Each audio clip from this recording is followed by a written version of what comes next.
Ayibonga inkosi yabingelela egameni lika Jesu Kristu inkosi.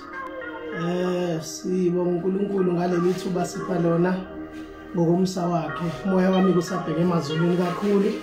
This is Prophet Zingcobo from Emthwalume egameni lika Jesu. Sizobheka namhlanje indaba yebandla ukusuka kwalo ukuthi ibandla lisuke kuphi, ibandla liyini njengoba sekunjena nje uNkulunkulu uthini ngebandla, ngoba kukhona okushiwa abantu kodwa futhi kukhona okushiwa uNkulunkulu ngebandla. Khona okungakhulunywa abantu kangcono kuzwakale bese kuba khona futhi uNkulunkulu angakhuluma ngebandla. Siyambonga uNkulunkulu kakhulu egameni lika Jesu. Sizongena ke ezweni lenkosi njengamanje. Sibheke incwadi kaMatthew chapter 28, siphinde sibheke noMark chapter 16 egameni lika Jesu. Sizobheka lezo ncwadi ke zombili egameni lika Jesu Kristu bese siyathandaza. Ake sithandaze Baba egameni lika Jesu. Siyabonga kakhulu Thixo, siyabonga ngoba wena umuhle. Siyabonga ngoba wena ungcwele. Siyabonga ukuthi akekho omunye uNkulunkulu ofana nawe nongafaniswa nawe. Kubo bonke oThixo uloku unguThixo njalo. Bayaphela abanye oThixo, abanye bayafa, abanye ababoni, abanye bayathathwa bahanjiswe, abanye abakhuluma. Kodwa wena unguThixo ozikhulumelayo. Selokwe kwane kusuka emandulo kuze kube manje, yebo naphakade uyakhuluma. Khuluma ke namhlanje egameni lika Jesu Kristu. Wenza amandla uNkulunkulu wethu ongcwele ukuba silizwe izwi lakho nenhliziyo zethu zingabi bukhuni namhlanje ngoJesu Kristu inkosi. Amen. Siyabonga kakhulu bazalwane egameni lika Jesu. Ake singene kulona ke bazalwane Matthew chapter 28. Sizoqala ukufunda ke lapha yako verse number 16 to verse number 19 egameni lika Jesu. Matthew 28, Great Commission. Sibheke Great Commission ukuthi uNkulunkulu wayetheni ngebandla. Yini uNkulunkulu ayekhulume ngebandla? The original plan of God for his church. Asibheke ke la uJesu siyakhumbula ukuthi ngelinye ilanga ukwakhuluma ebuza abafundi ukuthi bathi ngubani. Bakhuluma ke basho abakushoyo, babalula ukuthi abanye bathi uEliya, abanye bathi kuvuka umprofeti. Wakhuluma indoda eyodwa uPetro eyathi no wena unguKristu, indodana kaNkulunkulu ophezulu konke. uJesu sethi phezu kwaleli dwala ibandla lami ngizolakha, amasanga eHades ngeke azalahlule. Kunebandla lika Jesu eliqalwe uJesu. Akekho umuntu oyifounder ngaphandle ka Jesu. Umuntu oqala ofounde ibandla, it was founded by Jesus Christ. Akekho omunye umuntu ophinde wafound ibandla. Ibandla litholwe kanye, laqalwa kanye, linye ibandla. Now ke iGreat Commission uyakhuluma kuJesu, uyababalulela izinto abazozenza. Asibheke la kuMatthew chapter 28 ukuthi uthini uJesu. uJesu ke la kuMatthew chapter 28 verse number 16 siyalezo sokugcina sika Jesu. Uthi kepha abafundi abayishumi nanye baye eGalile kuleyo ntaba uJesu ayibayalele yona. Sebembona bakhuleka kuye, kepha abanye bangabazi. Uthi ku18 uJesu wasondela wakhuluma kubo wathi, ngiphiwa amandla onke ezulwini nasemhlabeni. Ngalokho hambani nenze izizwe zonke abafundi, nibabhaphathise egameni likaYise neNdodana nelikaMoya ongcwele. Yinye message esinikezwe yona, kuthiwe hambani niyokwenza izizwe zonke abafundi. Akekho noyedwa umuntu ongama phambi kwami athi uNkulunkulu wathi aqala isonto. uNkulunkulu akashonga ukuthi asiqala amasonto, azange azasho ukuthi asiqala amasonto. Kodwa into ayishilo uthi yenzani izizwe abafundi. Futhi akashonga ukuthi abafundi bethu. Kunento abantu abajwayele ukisho ukuthi uJohane wayinabafundi, ngaleyo ndlela nami kuNgcobo fanele ibe nabafundi noDlamini abe nabafundi. No, abafundi banye, abafundi abakaJesu. Laba bakaJohane babe khona ngoba uJesu wayengakafiki, kwakubafundi bakaJohane owayememezela ngoJesu. Now awukazi uzwe kuthiwa khona umfundi womfundi, but namhlanje siyathola ukuthi bathi abantu mina nguJesu nabafundi bami. No, asingayiphambanisi. I-Great Commission ithi hambani nenze izizwe abafundi, uthi go and make disciples of all nations. Hambani niyokwenza izizwe abafundi kuwona wonke umhlaba. Into esithunyelwa ukuyenza ukwenza abafundi, not amasonto. Not amasonto, into esithunyelwa ukuyenza kuthiwa senze izizwe zonke zibe abafundi bakaKristu. Now umfundi umuntu ofundayo athi mesefundile bese eseqeqeshiwe bese yahamba naye futhi ayofundisa abanye nalabo bafundisa abanye nalabo futhi kodwa isikole sinye. College esiphuma kuyona yinye. Indlela esifundiswe ngayo yinye. Kodwa sase sithunywa ngokwemikhakha ukuthi asambeke manje siyofundisa nabanye. Now uthi uJesu ke nibabhabhadise egameni kaYisendodana likaMoya oNgcwele. That is the Great Commission. Asibheke ngala kwincwadini kaMarku chapter 16 verse number 16. Sibheke khona ukuthi i-Great Commission uJesu mayethuma abafundi uthini. Nkosi. Hallelujah. Umethuma kabafundi ngala kuMarku chapter 16 uJesu uthi all right, Mark chapter 16 verse number 16. Okholwayo abhabhadiswe uyakusindiswa, kepha ongakholwa uyakulahla. That's number 1. Lezi sibonakaliso ziyakubalandela abakholwayo ngegama lami. Bayokhipha amadimoni bashumayele ngezilimi ezintsha. Baphatha izinyoka. Uma bephuza ukubulalayo akusoze kwaba nangozi kuba bayokubeka izandla phezu kwabagulayo baphile. So ezinye zezinto uJesu asithume zona nizona lezi. Akekho umuntu othunywa uJesu ukuqala isonto. Iqale lapho ke indaba yokuqala kwamasonto. Abantu lento yokuqala kwamasonto nje. Uma uNkulunkulu ethuma abantu ubathuma phezu kwevision anayo. Now, ivision kaJesu la ithi yenzani izizwe abafundi nibabhabhadise egameni kaYisendodana likaMoya oNgcwele. Iyona into esiyalezwe ngayo ke leyo. Now, bathe abantu mangabe uNkulunkulu efika kubona ezibonakalisa bacabanga ukuthi abaqala amasonto. Iqale kanjalo indaba yamasonto.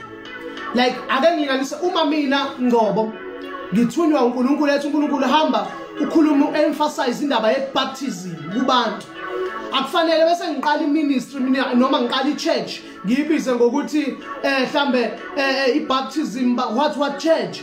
Mase sengenza njalo sengiqala ibandla uNkulunkulu unginikeza isambulo sebaptism fanele ngikhuluma indaba yebaptism ngiemphasize ibaptism ebandleni eselivele likhona ngoba ibandla likhona uthi uJesu ngelinye ilanga phezulu kwaleli dwala ngizolakha ibandla lami abesethu uPaul isisekelo vele sesabe kwathi kodwa lo nalo wakhayo akaqaphela ukuthi wakha kanjani. Isisekelo sikhona, ibandla selivele likhona, thina sama branches entwene sikhona sima branch thina silela gatsha nalelia gatsha nalelia gatsha kodwa entwene sivele ikhona. Akushiyo ukuthi nathi soba ama vine. The true vine uJesu Kristu, thina simxhantela yalezi zinto esezikhona. Now ibandla ke liqale kanjalo. The original plan of God for his church akubona ukwakha amasonto kodwa bekuwukwakha umzimba kaKristu. Naw ke laqala ke ibandla encwadini yezenzo. Masifunda incwadi yezenzo siyalibona liqala ibandla. Qala ke ibandla lithi iBhayibheli laqala ke ibandla encwadini yezenzo. Kwakunezinto eziningi ezazenzeka. Mawufunda nje kahle incwadi yezenzo chapter 2 la kwehla khona uMoya oNgcwele liqala ibandla ke selakheka elika Jesu not ibandla lomuntu kodwa elika Jesu. Maliqala ke ibandla lika Jesu ziningi izinto ezazenzeka okuningi okwakwenzeka kwakuukuthi ibandla lalibambisana ezintweni zonke. Lithi iBhayibheli baqinisela njalo ezifundisweni zabapostoli kwangekho swelayo phakathi kwabo, kwangekho nohluphekayo phakathi kwabo. liveza into eziningi ke ethiwa kuzazenzeka la kuthiwa ngisho ukuhlephila isinkwa babesihlephula kanye kanye babenza yonke into kanye kanye. Now uma seqala ibandla selilwiswa ngesikhathi sama dark ages, uma seqala umbuso waseRome uqala ulwa nebandla emva kokufa kukaJesu, ngoba ibandla lilwiswe kakhulu emva kokufa kukaJesu. Thela liqala khona ibandla babledlondlobala lalwiswa kwabulawa abapostoli. Abantu abaningi bayayazi le ndaba, babulawa abapostoli, sithola abaningi abanye belengiswa, abanye bekhandwa ngamatshe, abanye kuthiwa babededelwa kwi-arena enkulu badliwe ama-wild beast, dedelwa ama-wild beast kuthiwa akabadle kushawa izandla umbuso waseRome umelene nebandla. Into eyayidala umelene nebandla wawungafuni ukuthi abantu basindiswe. Le nto siyayithola kwincwadi kaLuke, siyayithola le ndaba ukuthi babengafuni ukuthi abantu basindiswe. And into eyayidala ukuthi bangafuni basi babemelene nensindiso. That is why nanamanje imfundiso yaseRome imelene nensindiso. AmaRoma ayengayifuni into ezomelana nawo. Ayifuna ukuthi kuvele wona njengenkolo, kuvele wona njengoNkulunkulu uqobo kubantu. So amelana kakhulu nensindiso. Lokho siyakuthola kwizenzo, sikuthole encwadini kaLuke, siyakuthola konke lokho ukuthi kahle kahle lakumelene nensindiso. Now uma liqala ke ibandla laqala libambisene kona konke. Babulawa kabapostoli, bebulawa abanye, kuthiwa abanye babebanjwa bamba obulawele ejele. Kwakuyisikhathi esibhlungu kakhulu sokubulawa kwebandla leso. Bafaka abapostoli, mabefa abapostoli. Ngalezo sikhathi kwavuka indoda eyayuPawulu. uPawulu yena oqala washumayela ngomnyaka wabo 53 AD to 70 AD yena waqala washumayela uPawulu. Shumayela kuma Gentiles ukuthi ina bezizwa, shumayela insindiso njengoba injalo. Now mayishumayela insindiso uPawulu bayibamba. That is where kwaqala ke lento yama denominations, because ebandleni beyingekho into yama denominations, bekuba ibandla laseKorinte, ibandla laseEfesu, ibandla lakuphi bekuba amabandla ngamabandla, kodwa kungawona ibandla lomuntu, bekuba ibandla la kuleyo ndawo. Mawasemthwalumo iPortshepstone bekuba ibandla kanjalo. Now kwaseqala ke lento yama denominations yaqala ke lento mayiqala ke kwakhona izinto eziphumayo. Umbuso waseRome omelene nebandla ozikhiphayo ebandleni, kaphuma izinto eziningi ke kwaphuma indaba yebaptism, kwazophuma indaba kaMoya Ingcwele, kwazophuma indaba eziphiwo, kwangena imfundiso zaseRome. Abokuqala ke babamba leyo nto bayithi umuntu mephupha ebusuku ebona uNkulunkulu emthuma abesethi kuthiwa aqala ibandla. Maye mthuma uNkulunkulu uthi akhuluma indaba yoMoya Ingcwele, aqale yena ibani Holy Ghost Church. Zaqala kanjalo izinto zokuthi uma abantu bangabe senza lento uNkulunkulu ayeshilo, bangenza abafundi benze amabandla abo. Yaqala kanjalo ke lento. Na uma iqala njengamanje njoba sekonakele kunje, namhlanje uthukwa umuntu okipitile, akuthuka kutshela ukuthi mawushumayela athe uyasihlanyela lo mfundisi eshe kipitile. Namhlanje uthukwa umuntu edakwe ijiki, namhlanje athe uyasidakelwa lo mfundisi esho kuphuza yena, uthukwa uyena namhlanje uthukwa umuntu ohleli nendoda engashadile, uhlulwa ukuxoxa lesifebe ahlala naso kodwa abuya azothethisa wena athi lo mfundisi uyasibhedela. Namhlanje uthukwa abantu abathi bayakholwa, abantu abaningi abavukelanayo, abantu abakholwayo, abantu abaningi abalwayo nabathengelana inkabi, abantu abakholwayo, abantu abaningi abamelene nokukholwa kwabanye abantu abakholwayo. Akujwayelekile ukuthi ubone umhedeni emelene nevangeli, kodwa abantu abamelana nevangeli abanye abakholwayo. Uma ngabuza nje ukuthi kwabalaleleyo usuwaya yini emanzini amaningi? No, awusayiswa manje umuntu emanzini amaningi, asabhabhadiswa. Kodwa into esithunyiwe kuthiwa senze izizwe abafundi, and ukubhabhadisa bengena waiting period. Bethi umuntu mangabe esindiswe namhlanje kusasa afakwe emanzini, uma esindiswa futhi manje ahambe manje ofakwe emanzini. Namhlanje siyabalindisa kuthiwa sibahlola ukuthi bayakholwa yini.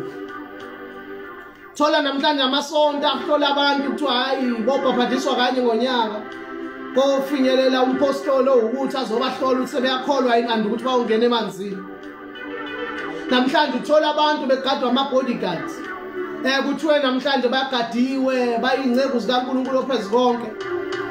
Umbuso waseRome wafaka ukuba amakhosi phezulu kwabantu. Qali abafundisi nabapostoli bebengaba amakhosi phezulu bebeseve ebandleni kodwa namhlanje sinabantu abamakhosi phezulu kwabantu. Laqala lapho ibandla lalimali ibandla likaNkulunkulu.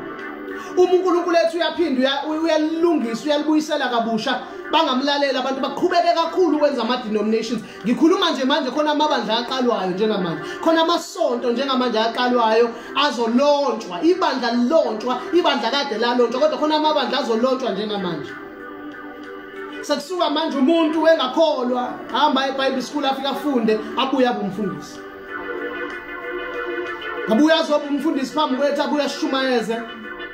Akholwe lana enze yonke into, thatha imali zabantu, dlale ngabantu, nendi ibandla likwazi ukubona.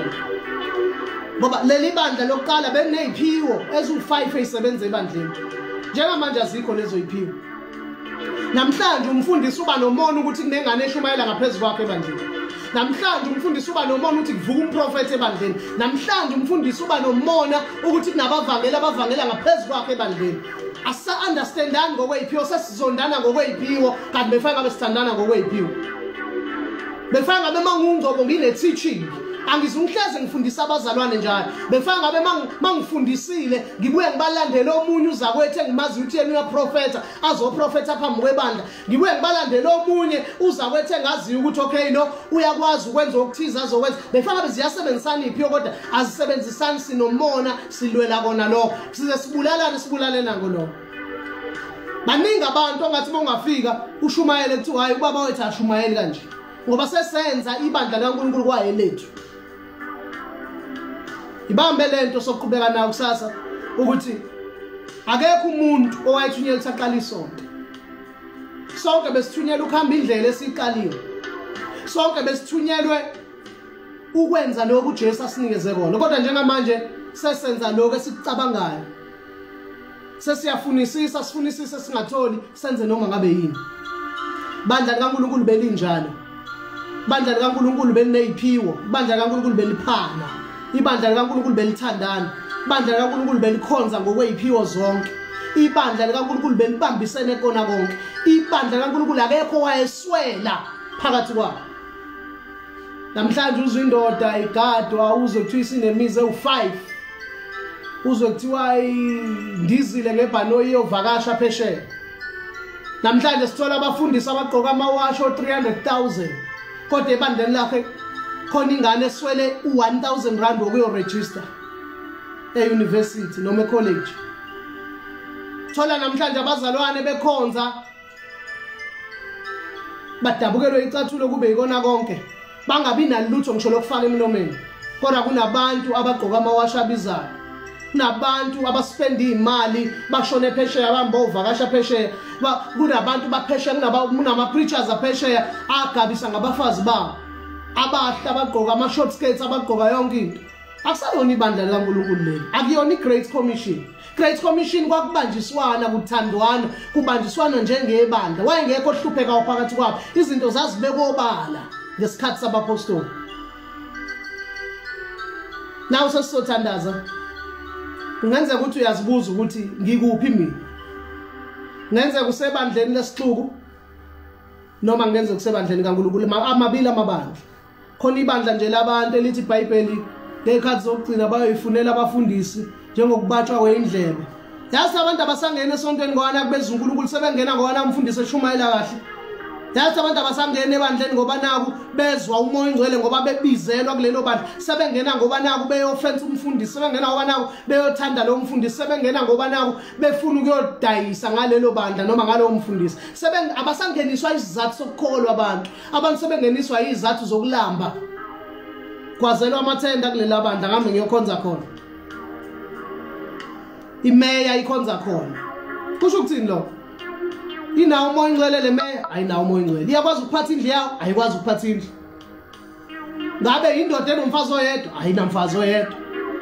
Sekumdlalo ibandla likaNkulunkulu. Akusayona into uNkulunkulu ayikhulumile. Akusayona inkulunkulu, sekuyibandla le-entertainment. Ibandla le-glamour. Ibandla labantu abahle. Ibandla lokukhazikhazi. Akusalona ibandla elisherayo. Akekho namhlanje ufuna ukushare into nomuntu. akekho ufuna ukushare into nomuntu wonke umuntu ufuna ukwenza okwakhe akekho ufuna ukuzamela noma lithi iBhayibheli lo nalo abhekelele nomunye umuntu esikhathini sanamhlanje asisayenzi yonke le nto abantu bafuna ukuthi bazenzele okwabo ngoba wonke umuntu ufuna ukwenza okwakhe sesiyathandaza egameni lika Jesu bungaphenduka namhlanje leave these churches akubona amabandla lawo imibuso yamadoda athize la uthola khona akuyeki ngisho ukuyeka kumfundisi uyagadwa kwenziwa ama appointments amaningi kwenziwa ama one on one ngemali mawuyombona agadwe kubona abazalwane laba abamnikeza izishumi laba abamnikeza inelo agadwe kubona sekuyimbuso akusalona ibandla likaNkulunkulu sesithandaza namhlanje ake ubheke ukuthi ukuphi ukulo yini ibandla elabizwa ngecebo noma usentweni yomuntu mawusentweni yomuntu uyazibonela uyazwela ukuthi usentweni yomuntu bona ukuthi mawusentweni yomuntu uyaxoshwa entweni yomuntu entweni yomuntu uyabulawa entweni yomuntu uyalinyazwa ungabi nandaba entweni yomuntu ungalalwa umfundisi akudlwengula umfundisi akuphindelele angabi nandaba angathethiswa umuntu futhi uyasatshwa entweni yomuntu uyahlala noma ngabe uza ukuthi akusavumi ngoba nakuthi ibandla lasekhaya lezwini alikho ibandla lakini lezwini khona ibandla likaNkulunkulu lezwini khona ibandla elilodwa elineziphiwo ezinhlanu uma singa operate lezi ziphiwo lokwami indoda eyodwa enesiphiwo esisodwa bapha abanye kufanele ngabe khona abanye abantu abamile nabo abashumayelayo abasebenzayo khona le bandleni baphuma abantu kwenziwa izizwe abafundi namhlanje asenza izizwe abafundi senza imibuso yethu mangakhonzi nawe ngumhede nokuqala nokugcina mangakaze ngifike esontweni lakho ngeke ungilalele oba ngeke umpastor wakho. Where do we go wrong, people? Ake sithandazeni namhlanje. Kukhona la senze khona kabi. Kukhona la silahle khona. Silahlile uthando laqala. So ngena kuona lamabandla awu7 njengosho incwadi yesambulo. Kusuka kusasa singene sizifinyelela ebandleni lokugcina likhona njengamanje ukuthi uwrong sibenze kuphi silungisa kuphi ukuze sibone inkosi into engayibizelwa uNkulunkulu wathi uNkulunkulu angihlanganisa ibandla emhlaba wonke before irapture before ukuhlwithwa uNkulunkulu ufuna lingcwele ibandla before ukuhlwithwa uNkulunkulu ufuna lingajoli ibandla ufuna liqondile likholwa limazisa njengoNkulunkulu uNkulunkulu ufuna ibandla liqondile liyibandla azolamukela ezulwini and uyabuya uzolanda umakoti akamfuna umakoti onembimbi ufuna umakoti oqondile. Singathandaza nawe namhlanje. Awukho ebandleni wena usembosweni othize.